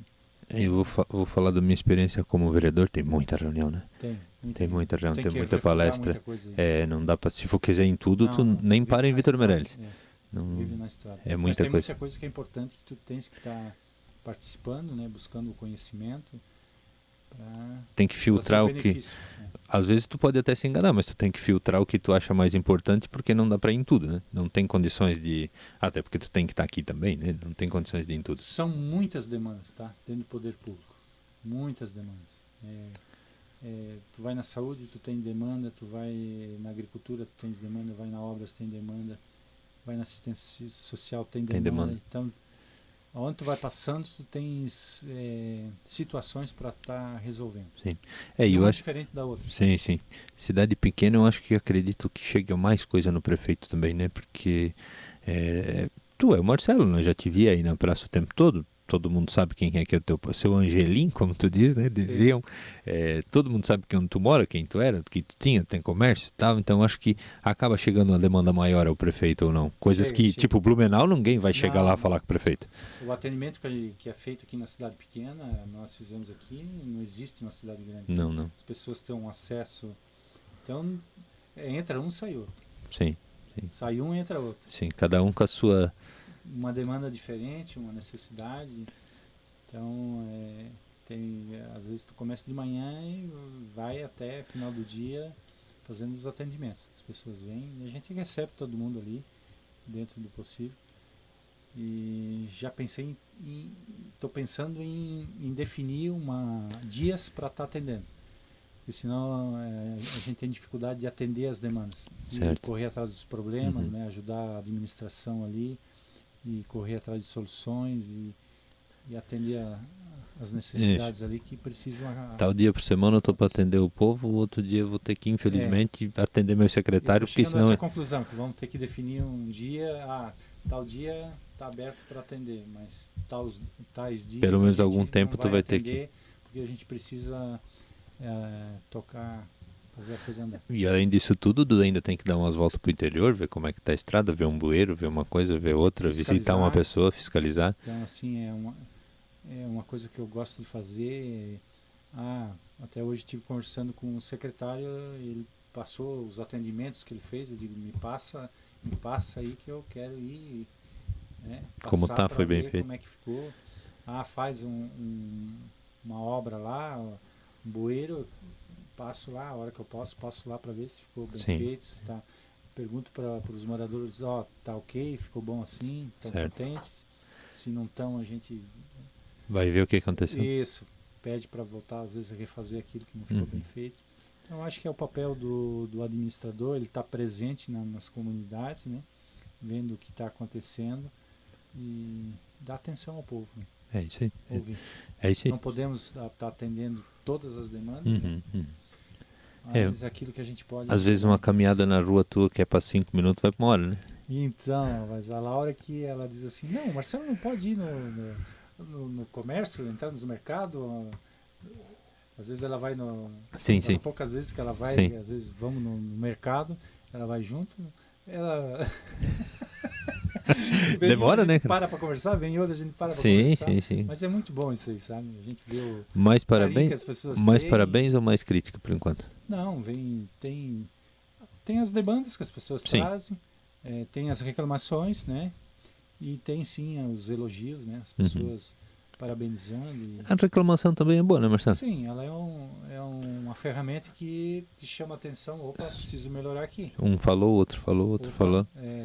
Então, vou ter que dar uma atenção aqui porque alguma coisa de errado está acontecendo. Então, do jeito que a gente está fazendo não tá certo, podemos melhorar, então vamos melhorar. Então, as críticas construtivas, elas são positivas, fazem a pessoa crescer. Talvez no momento tu não recebe ela de uma forma carinhosa, né? Ninguém gosta de ser criticado, não adianta, ninguém gosta. Tu acaba mastigando aquilo ali, né? Meditando, e tu acaba, não, tá certo, ele estava certo.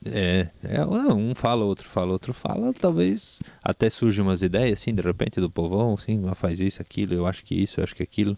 Dá para absorver alguma coisa também? Tem. Todo mundo tem um pouco de médico, tem um pouco de engenheiro, tem um pouco de pedreiro. Às vezes, juntando isso, sai alguma coisa de operador. Então, todo mundo tem um pouco de cada coisa, né? Então, todo mundo tem a sua opinião. Vai ouvindo, vai filtrando, e às vezes tu tira coisas positivas. Filtrar bastante. Né? Isso. Porque daqui a pouco tu tens uma ideia, né? E tu, vamos fazer isso aqui, dessa forma aqui. Daqui a pouco, no decorrer do caminho, alguém diz assim, se fizesse do outro isso que eu digo, desse jeito. Daí tu olha assim e pensa, tu tá certo, vamos mudar o roteiro aqui e vamos fazer. E é importante ter essa humildade, né? Com certeza. Errei, não tá certo. Não era como eu estava fazendo, não era o jeito mais fácil de ser feito. Eu acho que a maneira mais fácil de você ter êxito é escutando as pessoas e reconhecendo quando está errado, não ser teimoso, não adianta teimar, porque tem muita gente que às vezes teve uma opinião diferente, sabe que aquela opinião é certa, mas não deu o braço torcer. Não volta. Não volta atrás e deu. Isso não traz fruto, né? Sim. Tem algum setor que tu acha que precisa de mais atenção? Eu ia dizer não posso dizer que é uma prioridade, mas que tu acha que precisa de um carinho especial, vamos dizer assim, dentro da prefeitura, ou é tudo precisa de carinho? Todos os setores ali são essenciais. Todos, para ti? Só que devagarinho a gente pede assim para a população ter um pouquinho de calma, para a gente colocar, na campanha vocês falaram isso, que ia fazer isso, que ia fazer aquilo, mas tem o seu tempo, né? Então tudo precisa o tempo. A semente ela tem que ter o tempo de germinar, de crescer e dar o seu fruto. Então a gente precisa desse tempo, sabe? Nós temos sim todos o plano de governo, os compromissos que a gente assumiu, a gente tem consciência deles, mas a gente não consegue em 2 meses ou 6 meses né? Às vezes vai um ano para mais para a gente colocar aqueles Certo. projetos em prática. Nada é tão rápido assim, né, Não, Marcelo? E que isso. pena, né? Que bom se fosse, né? Que bom se fosse eu entrei lá, eu vou fazer assim, vou fazer assado, vou fazer assim, tu faz aqui, tu faz lá, né? Mas, infelizmente, não funciona assim. Agora a gente nós vamos dar uma pausa aqui. Vocês vão dar uma pausa de uma semana, vão ter que esperar a Laura. O papo com a Laura vai ser depois. Marcelo, peço que tu desse. Uma coisa que eu pulei, né? Tivemos um encontro muito interessante, tu teve, né? Com o governador, com o Jorge Seixas, quase que nós esquecemos desse detalhe, Falar disso aí. é um importante. Pode falar sobre isso com calma, tá tranquilo. E já deixa uma mensagem final aí pra galera. Então, faz uns 10 dias, a gente teve a oportunidade de estar com o governador Jorginho Melo, então aqui na MAVE. Então ele chamou os prefeitos dos 28 municípios que compõem aqui a nossa região e por uma conversa, assim, já tete a tete, como nós dois estamos aqui conversando. Dá um friozinho na barriga, fala como não? Na chegada assim ou nem dá tempo de dar frio na barriga? Não dá tempo não.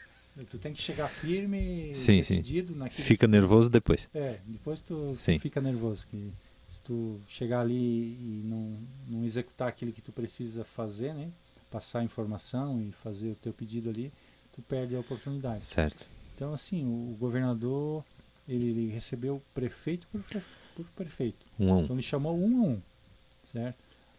Pedindo quais são as demandas dos municípios e destinando o recurso para cada município. E nós saímos de lá muito contentes com o que com a conversa com o governador e com aquilo que ele está destinando aqui para Vítor Meireles. Então a gente levou um projeto da restauração do centro da nossa cidade, tá? Então vamos rejuvenescer a nossa cidade. Então o projeto contempla ali a pavimentação asfáltica na nossa cidade, questão de tubulação, questão de meio fio, né? Então o projeto ali é um projeto muito bonito que vai ser um trabalho completo, não vai ser uma capinha de asfalto jogada por cima assim de qualquer jeito, não, vai ser feito um trabalho de primeira. Então é uma das coisas que o governador preza, é fazer o trabalho com qualidade. Então, assim, o governador Jorginho Melo também tem que mencionar aqui o secretário da Infraestrutura, que é deputado aqui da nossa cidade, o Jair Copper, né? Então, abraço aí, Jair. Um abraço aí. Obrigado lá pelo apoio lá, junto com o governador. Então, o governador deu uma fatia, né? E ele também tem uma fatia dentro da infraestrutura. Certo. Né? Então, os dois ali chegaram no acordo. O governador destinou da parte dele 5 milhões e 600 e pediu para o GR botar a participação dele, né? Que o GR tem fatias, acredito eu, que dentro da infraestrutura, mais 3 milhões. Então, fomos contemplados aí com 8 milhões e meio, aí 600, para a nossa cidade aí, para a revitalização do nosso centro, né? Então, eu vejo às vezes alguns comentários, né? Mas nós aqui no interior, né? Ninguém vai ser esquecido, né? Mas nós aqui no interior. Mas eu quero dizer para vocês que estão ali no interior que o governador está lançando um programa agora, Estrada Boa Rural.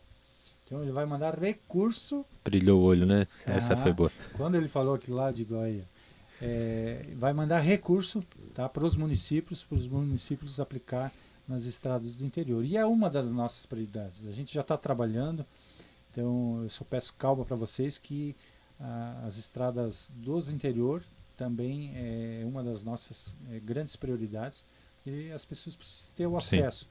Então hoje o que a gente falou durante a campanha, a agricultura precisa das estradas, a educação precisa das estradas para que os ônibus peguem as crianças com segurança e devolvam as crianças com segurança, educação. Então a saúde precisa das estradas. Então é a base de tudo, certo. As estradas, para que o município funcione bem. Então, vai vir um recurso, sim, do governador para essa finalidade aí. E nós também temos no nosso projeto, já estamos executando alguma coisa, abertura de estrada, patrulhamento. Então, as pessoas do interior ali já estão sendo beneficiadas. A serra, né, que é um palmito que foi aberto, a serra foi aberto ela, né? Então tem a do Faxinal também, lá, o Dene que também já foi dado feito uma abertura nela. Então devagarinho a gente vai acertando a casa. vai acertando o passo ali e as coisas vão acontecendo. Então assim, eu nunca vi, tá, na história de Santa Catarina, um governador fazer o que o Jorginho Melo está fazendo. De chamar prefeito por prefeito, dar atenção, ouvir as demandas e não só ouvir, atender as demandas. Na hora, é papo ali. Está liberando muito recurso para os municípios aí, então a gente vai ter assim, um grande investimento. Então a gente vê um trabalho forte também que ele está fazendo na área da saúde, 207 mil cirurgias nesse período. Gente, tá. pacas.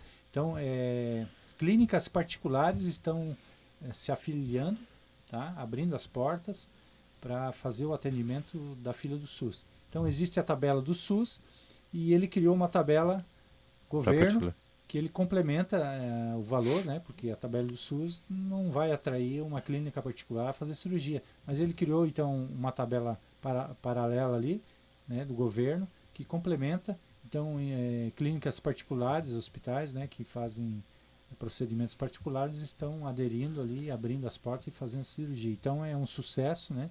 Então a fila está andando, está caminhando. A questão de estradas também no estado todo, né? Tá, obras para tudo quanto é lugar. Pra quem viaja um pouquinho aí, tem obra por tudo. O homem tá arregaçando, né? Ele está fazendo um trabalho de qualidade. Isso. Então, assim, sobre Vitor Meirelles, não foi somente os 8 milhões e 600 que foi destinado, mas também deixar essa informação aqui para Vitor Meirelles. Casan, 1 milhão e 600 de investimento, tá? Recebeu. Então, a gente sabe que existe uma dificuldade de água chegar em algumas localidades, o pessoal que mora mais nos morros ali, né? Até nos procuraram, muitos nos procuraram, dizendo, não dá para eles a Casan colocar um buster. É que existe, para vocês entenderem, existe um projeto que já vai entrar em execução, que é a melhoria dessa rede. Tá, Jean? O que essa melhoria contempla?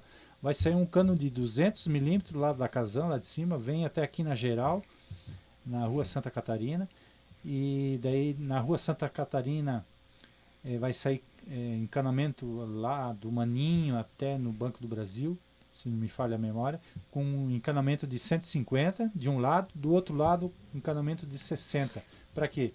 Para a rede ter mais pressão para a água chegar nos morros.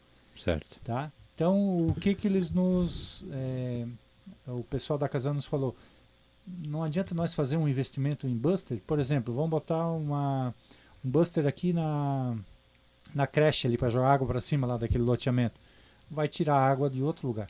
Vai faltar água pro buster. O seu reinete lá embaixo, lá do loteamento do reinete, vai ficar sem água. Vai ter que botar um aqui, vai ter que botar um lá, então nos morros vai ter que espalhar. Mas assim, na conversa com o governador, eu coloquei essa situação e dei uma pedichada, né? Tentei. Vai que cola, né? O pessoal da Casan estava ali, o pessoal da Celeste, e falei dessa necessidade. Se tinha como botar provisório, eles ficaram de analisar. O governador pediu, né? Se tinha possibilidade, e eles iam avaliar essa situação aí. Certo? Então, a rede da Casan vai passar sobre as calçadas, tá? Então, aqui eu quero já passar essa informação para a população de Vitor Meirelles. Vai ser um período de transformação e todo mundo sabe que quando tem reforma tem o quê? Bagunça, né? Bagunça e das grandes, poeira, sujeira, lama. A nossa cidade vai passar por esse momento. A gente vai tentar trabalhar uma logística para diminuir o quanto puder disso tudo. Sim. Né? Mas assim, os lojistas, o pessoal, os moradores, eu peço para vocês compreensão. Então, vai ter essas melhorias. Então vocês têm que ter a paciência ali. Então nós vamos ter que fazer tubulação, vai mexer com barro. Vai cavar na frente do comércio. Vai tirar a vaga de estacionamento. Vai dar banhado dentro do teu comércio, vai dar banhado. Mas você tem que abraçar essa causa junto conosco, com a administração, né, e entender que isso aí vai ser para uma melhoria futura. Mas qual é a melhoria, Marcelo? Um dos argumentos que eu levei para o governador é que Vitor Meirelles é a fim de linha. Nós somos fim de linha. Certo. Nós não temos um acesso, uma passagem, por exemplo, em Apiúna, que nem em Ascurra, né? São cidades que têm a passagem do fluxo, né, do movimento. Em Vitor Meirelles não, é fim de linha. Então eu disse para o governador, nós tínhamos uma esperança de o asfalto sair na 116 e passar por Vitor Meirelles. É um projeto das antigas, já acho que apodreceu. 18 pegadas já deram, né? Já piquetearam umas 2 vezes, já apodreceu, mas existia o projeto, então existia essa expectativa dos meirelenses de esse asfalto cruzar aqui, nós deixar de ser fim de linha. Imagina o impacto, a prosperidade financeira que ia ser para o nosso município. Claro. Sabe? As empresas, para se instalar, ficaria muito mais fácil, o crescimento da cidade ia explodir a cidade, né? Sim. Então eu disse para o governador, e isso foi tirado de nós. Hoje o projeto é o quê? É esse asfalto passar por Santa Terezinha, eles estão definindo ainda lá, se passa por Papanduva, o Monte Castelo, então eles têm uns caminhos novos ali. Então eles avaliaram que a viabilidade econômica, o impacto ambiental vai ser menos para aquela região, enfim. Então está mais que definido que vai para aquela região e a gente ficou com os sonhos abortados. Continuamos fim de linha, basicamente. Abortados. Então eu disse para o governador, dá uma compensação aí para nós. Compensa nós ali. Nossa cidade, as pessoas não querem mais investir no comércio, né? Fico com aquela dúvida, será que eu invisto? Será que eu construo? Será que eu reformo? Será que eu amplio? Né? Então as pessoas têm esse medo. Então nós precisamos, poder público, ir lá e fazer um investimento, dar uma cara nova para a nossa cidade, vai atrair o turismo, né? Então o nosso município tem um grande potencial de explorar o turismo, só que nós precisamos de infraestrutura. Nós precisamos que a nossa cidade seja uma cidade bonita. Você vai para Gramado, você vai para outras cidades aí, vai para Canela, ou enfim, outras cidades aí, tu chega, a cidade tem que ter uma presença para atrair as pessoas a construir ali, a ficar ali, a fazer turismo ali na cidade. Então eu acho que com essa rejuvenação, revitalizar a nossa cidade, o nosso centro, automaticamente isso vai acontecer. E outra coisa que já está acontecendo, que a gente falou durante o período de campanha, a questão da revitalização da BR hoje, né? Da SC 340. Então nós falamos lá. E então já foi estão uma lá, conquista para Vitor Meirelles, né? Através aí do grupo, o Jorginho Melo, secretário da Infraestrutura, para Vitor Meirelles. Está sendo iniciou agora, né? A gente já fez um material aí, já botou nas redes sociais. Então ela vai ser restaurada de Vitor Meirelles a Vitmarsum, totalmente zerado. Asfalto novo, 100% zerado. Coisa para explicar o processo, agora eles estão onde tem problema na base, é isso? Estão ajeitando? A primeira tarefa deles agora é o quê? Fazer a escavação profunda. Né? Então é o trabalho, a parte mais grossa, né? A bagunça maior. Que é o quê? Aonde o asfalto cedeu, abaixou, deu aquelas rachaduras fortes, então as máquinas estão fazendo o que ali, a empresa? Retirando aquela base, né, retirando ali o rachão, a brita, tirando o asfalto, e tirando aquele barro embaixo, que às vezes está um barro mole, né? Não ficou legal, então, tá tirando a base fora e botando uma base nova para aquela estrutura não ceder. Então, tome cuidado aí durante esse período ali. Então, tá... buraco, isso bagunça. Que o governador falou, né? Eles podiam só vir, tirar aquela capinha de cima, botar outra capa e tudo jogar certo. Uma casquinha por cima. Isso, mas em 6 meses já está tudo quebrado de novo. Todo problema de novo. Não, a mentalidade dele é o quê? É fazer um serviço bem feito. Uma vez só. Uma vez só. Ele seguiu o conselho da minha mãe dizia, faz bem feito para fazer uma vez. Acho que todo mundo escutou isso da mãe, né? Então, porque senão tinha que fazer 2, né? Então, assim, depois...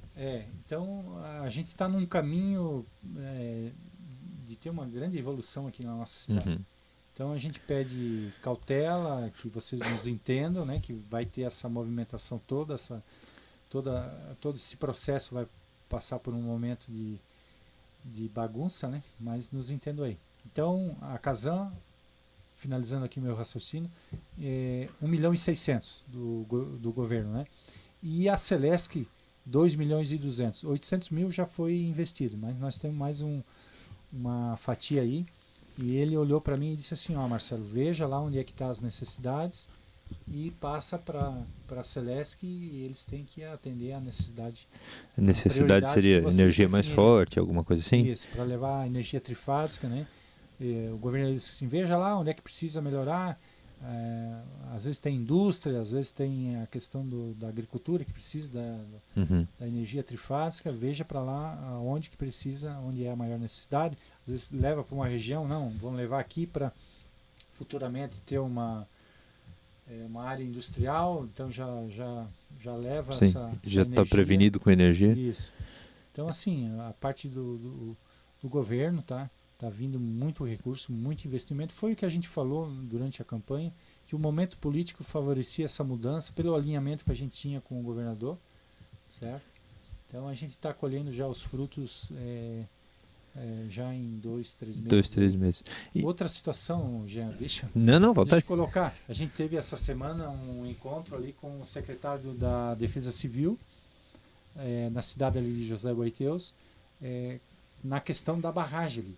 Sim. Então teve uma reunião ali com as lideranças indígenas e teve um grande avanço ali essa conversa, certo? Então a barragem está tantos anos ali praticamente improdutiva, né? Se nós analisarmos, sem funcionar, improdutiva.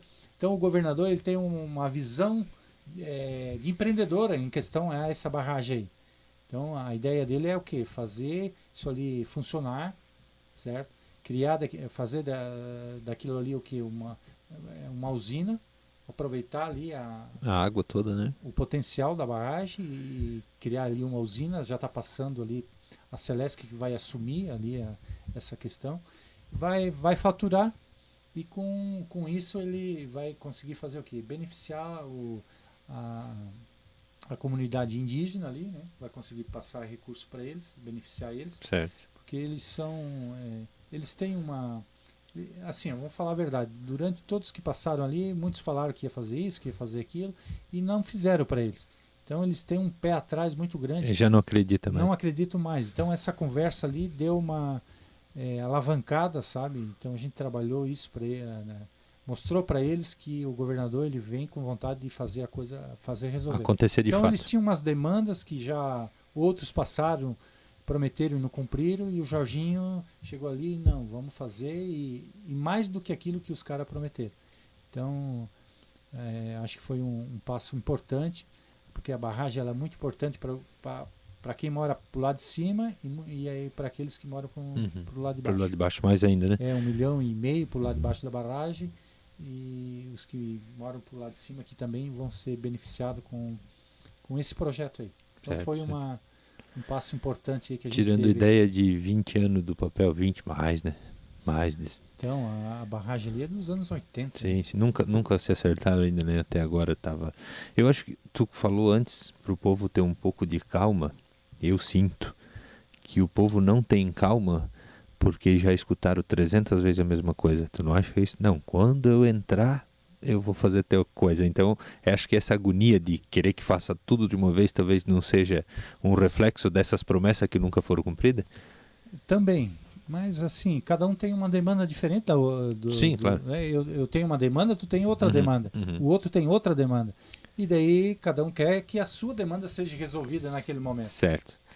Eu acho compreensível essa agonia deles, por esse lado. Nós estamos na frente ali, como liderança, a gente vê como um todo, um macro. Né? A pessoa ali, ela quer saber do problema dela resolvido. Isso, claro. Do problema dela, ela vê o individual, ela, mas nós como gestores a gente tem que ter uma visão de um todo, da comunidade. Então, a gente tem que Marcelo, tem que atender todo mundo, mas não dá para atender todo mundo de uma vez só. Da mesma forma, certo? Então, eu vou dar um exemplo, hoje a gente está com uma patrola. Eu não consigo atender todas as comunidades de uma vez, no mesmo tempo, com uma equipamento. Com duas já teria dificuldade, né? Então, não só isso, não, tudo, né? Não dá para resolver todos os problemas de uma vez só, mas eu conheço o menino aqui, ele vai trabalhar bonito. Marcelo, última mensagenzinha, estamos encerrando. Passou rápido, né? Passou rápido, já estamos. Preocupado que uma hora. Tem assunto. Eu digo que no próximo episódio vai ter mais assunto. Eu acho que o próximo episódio vai ser um pouquinho maior. Vai ser maior, vai ser bom. A conversa vai ser boa. Vai ser boa, vai ser boa. Então não perca, tá? Não perca o segundo episódio. Semana que vem, tá o Marcelo e a Laura. Já quero falar aqui, já que o Marcelo tá aqui. Já entrevistei o Thiago. Eu era para ter entrevistado o Marcelo, gente. Ele falou aqui cumprindo uma promessa. Mais ou menos janeiro do ano passado, fevereiro do ano passado, mais ou menos isso, né? Abril a gente não podia mais ou menos. Aí uma coisa foi levando a outra, que foi levando a outra, que foi levando a outra, mas estamos aqui, tudo certo. O Thiago conseguiu vir, mas não veio com a esposa. Então, Thiago, já deixa o convite aí, vem tu e a esposa, vamos ser justos. Veio o prefeito com a esposa, vamos trazer o vice com a esposa também. Nós tínhamos que fazer um quarteto aí. Né? Vamos fazer. Contar um pouco das histórias. Das campanhas. Vamos fazer um podcast exclusivo da campanha. Vamos dar umas risadas. Falar sobre campanha, a parte divertida, a parte estressante, vamos falar sobre campanha. Vamos fazer isso também, boa ideia. O prefeito mandou, nós vamos fazer. Pronto, resolvido, certo? Então, Tiagão, fica aí o convite. Marcelo, mensagem de encerramento, só um pouquinho antes, agradecer os meus patrocinadores, né, que me ajudam bastante. A ideia aqui não é ter lucro, não vou ficar rico com isso aqui, gente, mas trazer história, trazer como eu trouxe agora o lado pessoal do Marcelo, a vida dele. Quem sabia que ele trabalhou no McDonald's, né? Quem sabia que ele ajudou a treinar o pessoal de Florianópolis quando abriu o McDonald's. Então é essa a ideia, trazer gente aqui. Tem muito mais gente boa para fazer, mas foi uma honra reiniciar o podcast com o Marcelo. Foi muito bom. Eu conheço esse cara aqui há uns tempos. Não tinha muito contato, né, Marcelo? Não. 5 anos para cá? A gente passava, se cumprimentava. Aquela coisa, é isso aí. Vizinho aqui, né? Eu passo todo dia na frente da casa do Marcelo, mas não tinha muito contato. Mas conhecendo ele, com certeza é uma pessoa de fibra, uma pessoa de boa índole. A Laura também muito divertida. Basicamente, gente boa pra caramba, Marcelo aqui, e competente. Pode ter certeza que ele vai trabalhar bonito pro nosso município. Marcelo, agora eu vou te deixar falar. Certo. Então, mensagenzinha final. Quero te agradecer e parabenizar aí pelo programa, né? Na iniciativa aí na nossa cidade aí. Vai levando informação, conhecimento para as pessoas aí. E as pessoas estão se conectando, né? As pessoas estão participando, dá para ver já com os patrocínios, né? As pessoas estão acreditando no teu trabalho, nesse excelente trabalho que você está fazendo aí para Vitor Meirelles. Obrigado. Sucesso aí. Muito obrigado por ter vindo. E que possa aí, de a pouco aí vir personalidades muito importantes aí. Tu é importante, pô, tá aqui, já veio, pô. Eu digo assim, de renomes, né? Vai. Artistas e famosos aí. Tomara que sim, Deus te abençoe, tomara que sim. Mais 2 palmas de boa. Isso aí. Então tá, galera. Certo, muito obrigado. Um abraço, tá, para vocês aí. E assim, o que vocês podem esperar de Marcelo, né? Vou falar de mim nesse momento. É a dedicação, tá? E vocês podem ter certeza. E a gente está aí para fazer o melhor para a nossa cidade aí. Aquele espírito de comunidade, de empreendedor que o meu avô tinha, que o meu pai tinha, ficou no meu DNA. Então, sou testemunha disso. Eu tenho essa visão, eu quero ver a minha cidade crescer, evoluir, ser cada dia melhor, né? E todo mundo viver bem aí na nossa cidade. Isso. Então nasci, vivi e quero ficar aqui até o final. Fazer a cidade crescer, né, Marcelo? E aquilo que eu puder fazer para melhorar, eu vou direcionar todos os meus esforços aí para que isso aconteça. Beleza? Forte abraço. Valeu, galera. Até semana que vem.